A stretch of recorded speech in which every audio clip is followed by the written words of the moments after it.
Hey guys, today I want to talk a little bit about storage. A lot of people contact me every once in a while and they want to know about how to do storage. If you have a lot of ballot buy-in boxes, you have a lot of goods that you want to store away for a while, what's the best way to do it? Is there storage facilities?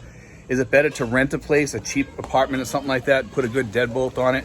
Sometimes I think, to be honest with you, it's cheaper to do the deadbolt thing and buy an apartment. As you can see with some of the places around here, they put like the things over the windows, you know, like they have like the bars, and I'll show you my place down here and you'll get a rough idea. You know, they have bars that go across all the windows on the inside. The good thing about that is it protects anybody from breaking in. So even if they smash through the window or something like that, guess what? They can't get in. And the same thing is when you're trying to rent an apartment, you always want to have bars on the windows, either on the outside, inside, what have you. It's just a good safety measure for you. But here's the other thing. When you have an apartment like this here, you might want to consider at least putting in some sort of split AC type or something like that if you're going to use it permanently for storage. Because if you leave this place even for a month and you come back, there will be bugs all over the place. Like horrendous amount of bugs, and you need to have a climate controlled atmosphere in most places, or you need to have like the door sweeps and make sure everything's sealed so bugs can't get in, or bomb it before you leave the place or what have you, because you might come back 6 months later and the place is going to be covered with bugs, probably in on all your stuff or whatever. That's why climate control makes a substantial difference, because the bugs usually stay out of there, and it just kind of takes away the edge, and it filters the air so there's less dust and everything, leaving that AC on. So sometimes it's worth it.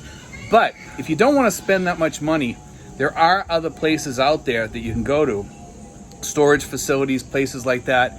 For a small storage thing, I think you pay like $400 per year or something like that. And Justin is going to do a video about that stuff later on, because he knows more about that.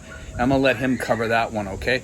But I'm just talking about like apartment style rentals. Okay, I just want to talk about this because, and the good thing about it, and the reason why I bring this up is this, because you may want to consider having one of these as like an emergency place. You know, it's always good to have an emergency place. God forbid something happens, you need to get out of Dodge or something like that. You know, you have a place to go. A typhoon hits, something like that, or you know, a relationship issue, whatever it could be. It's great to have that as a backup.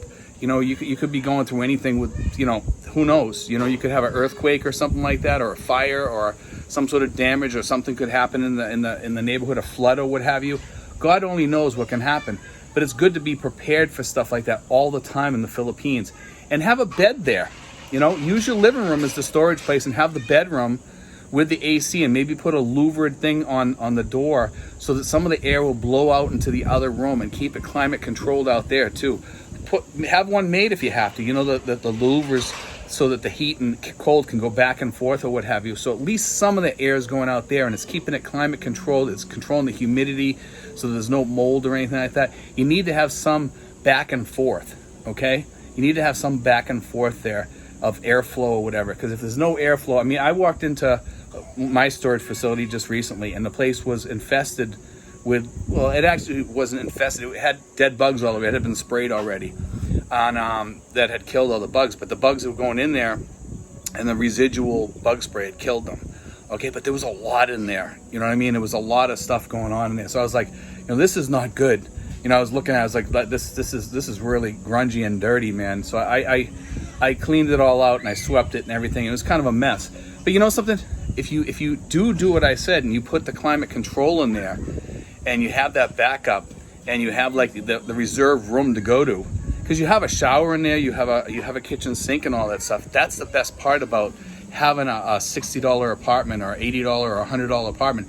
And some of these places are really small and almost brand new, and you can get some furnished. Just tell them, hey, listen, I don't want it fully furnished. I just want a bed in there and I want AC. And just make sure that there's no way for somebody to climb in there if you have a lot of stuff in there. Maybe put in an alarm system or whatever. Alarm systems on Lazada are super, super cheap. So I want to cover this today. And also, guys, I want to talk a little bit about this, is that A lot of guys are calling me, asking me a lot of questions and to do videos on things. We have 1,300 videos. And if you go back through those videos, we have a lot of stuff back there, way back. Some of my best videos are way back that tell you what you need to do to come here. We recover some of those too. We go over them again and add new stuff, of course, over time.